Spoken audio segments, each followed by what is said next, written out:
Good evening. You are listening to the evening bulletin of Northeast Wave Shots. Here are the headlines. Starting off with the national news. PM Modi dedicated the renovated complex of Jallianwala Bagh Smarak to the nation on 28th of August through video conferencing. He also inaugurated museum galleries developed at the Smarak. 1,000 new health and wellness centers to be opened in northeastern states as part of National Ayush Mission. Union Minister of Ports, Shipping and Waterways and Ayush Sarbananda Sonowal said. One Nation, One Ration Card scheme now successfully running in 34 states. UDS after becoming operational in Delhi and West Bengal. Ministry of Consumer Affairs, Food and Public Distribution in a statement said that two remaining states, Assam and Chhattisgarh, are targeted for integration under ONORC in next few months. The objective of this program is to empower all NFSA beneficiaries to be self-reliant for their food security anywhere in the country, through portability of the same existing ration cards to seamlessly lift their subsidized food grains. The government has launched a new geospatial planning portal, Yukadhara, which will help in facilitating new engineering assets using remote sensing and geographic information system-based data. The portal will serve as a repository of geotags created under various national rural development programs. The portal was launched by Union Minister of Rural Development and Panchayati Raj Giriraj Singh. Civil Aviation Minister Jyotir Aditya Scindia has written to Chief Minister of Pondicherry, Rajasthan, Tamil Nadu, Uttar Pradesh and West Bengal, seeking their personal intervention in expediting the matters for strengthening of aviation infrastructures in the state. The central government has taken a significant step towards doing away with the practice of changing registration number if a vehicle is shifted from one state to another. A new series of registration number has been introduced by the Union Ministry of Road Transport and Highways for the purpose. Bharat series for new vehicles. A vehicle bearing this registration mark shall not require assignment of a new registration mark when the owner shifts from one state to another and take the vehicle along. Union Ministry of Agriculture and Farmers Welfare, in a letter written to Chief Secretary of the Maharashtra and other states, has requested to avail benefit of Market Intervention Scheme MIS for the benefit of farmers affected by the falling prices of tomatoes and potatoes. The National Highway Authority of India conducted an anti-encroachment drive yesterday on Jammu-Srinagar National Highway from Jakhani to Chennai in the jurisdiction of Udhampur district. Recently, Maharashtra government launched a special mission called Mission Vatsalya in order to help women who lost their husband to COVID-19. Andhra Pradesh state government has decided to re-implement the mark system in SSC public exams, replacing the present grading system. And this is being done on coming to know of the difficulties being faced for admission into higher classes and employment, since a large number of students securing similar grades. Andhra Pradesh government has been assured supply of 90 lakh doses of coronavirus vaccine in September.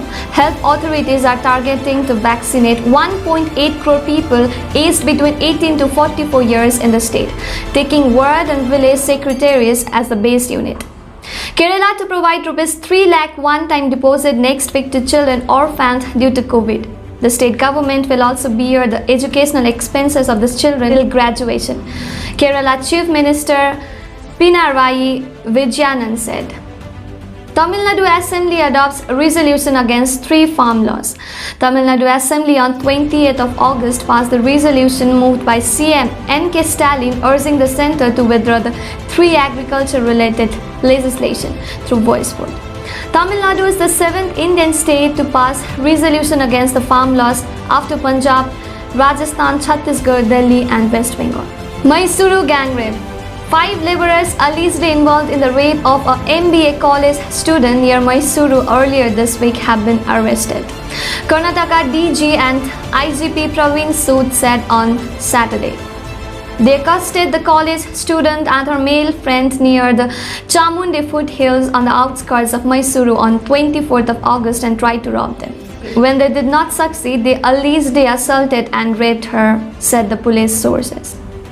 Telangana CM K. Chandrasekhar Rao is planning to convene a session of the Legislative Assembly in September, during which he will unveil his government roadmap for implementing Dalit Bandhu scheme and plans to bring similar schemes for the background classes and scheduled tribes, communities, minorities and other castes.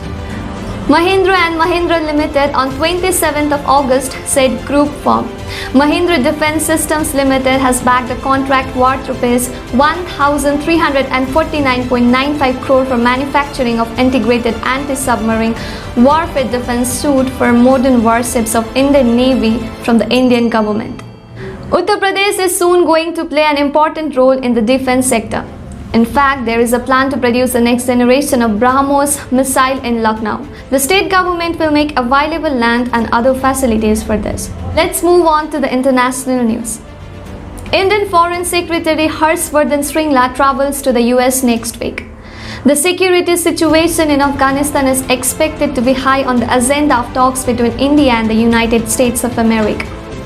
The Ministry of Civil Aviation of India along with the Civil Aviation Authority of Bangladesh has come to a decision to restart the flights under the India-Bangladesh air bubble arrangement. 40 former army personnel from Uttarakhand and Darjeeling have made it back home from Kabul in Afghanistan after a week-long journey. Let's move on to the world news now. Many countries are rushing to evacuate from Afghanistan days before the deadline for a US military pullout. Crowds continue to gather near Kabul International Airport despite this week's deadly attacks that killed more than 100 people. Security concerns remain high in the country. The US Embassy in Kabul has warned its citizens to avoid airport gates due to security threats. The Australian government has closed its embassy in Afghanistan and has withdrawn its staff. However, there are many civilians stuck in the country waiting for the return to Australia. Who are ISIS-K terror group that US says bombed Kabul recently? It was founded in 2015. The Afghanistan section of the Islamic State of Iraq and the Levant Khorasan is a branch of ISIS and is active in South Asia and Central Asia. The ISIS-K terror group takes its name from Khorasan province, an area that once encompassed wide swathes of Afghanistan, Pakistan, Iran and Central Asia. It is pertinent to note that the Afghan branch of the Islamic State counts both United States forces and the Taliban as its foes. 21 people, including 7 children, were killed by drowning when a boat capsized near Brahmanbaria district of Bangladesh on Friday. Around 50 others are missing as the search operation continues near the Lais Kabil in Brahmanbaria. It is reported that the boat was overloaded with passengers. Pakistan is second home to the Taliban, says spokesperson Zabihullah Mujahid. Taliban spokesman Zabihullah Mujahid has claimed that Pakistan is like the second home of the organization and that activities that are not in line with the interest of neighboring countries are not allowed on the territory of Afghanistan. He also said that the Pakistan played no role in the Taliban's capture of Afghanistan. Let's move on to the sports news. Tokyo Paralympics 2020. Today on August 29th at the Tokyo Paralympics 2020, Bhavina Patel playing for a chance at the gold medal. Paddler Bhavina Patel to take on Ying Zhou in summit class of women's single class 4 event. Bhavina became the first Indian to enter the final of a table tennis event in the Paralympic with a hard-fought 3-2 win over China's Miao Zhang. National Sports Day is observed today. The National Sports Day in India is celebrated on 29th of August on the birth anniversary of hockey player Major Dhyan Chand. This day marks the birthday of the Major Dhyan Chand Singh, the hockey player who won gold medal in Olympics for India in the years 1928, 1932 and 1936. The National Sports Award is a collective name given to the 6th Sports Award of Republic of India. The National Sports Award is the collective name given to the 6th Sport Award of Republic of India. These are awarded annually by the Ministry of Youth Affairs and Sports. They are presented by the President of India in the same ceremony at the Rashtrapati Bhavan, usually on 29th of August each year. These are the list of the National Sports Awards. Major Dhyan Chand Khel Ratna Award, previously Rajiv Gandhi Khel Ratna Award. Dronacharya Award for lifetime category. Now comes the Arjuna Award, the Dhyan Chand Award and the Maulana Abul Kalam Azad Trophy, Rashtriya Khel Protsan Puraskar and the Tenzing Norgay National Adventure Award. So this is all for today. Keep watching Northeast Wave Shots. We are also available on YouTube, Instagram and Twitter. This is Pratima Sharma signing off for today. Good night.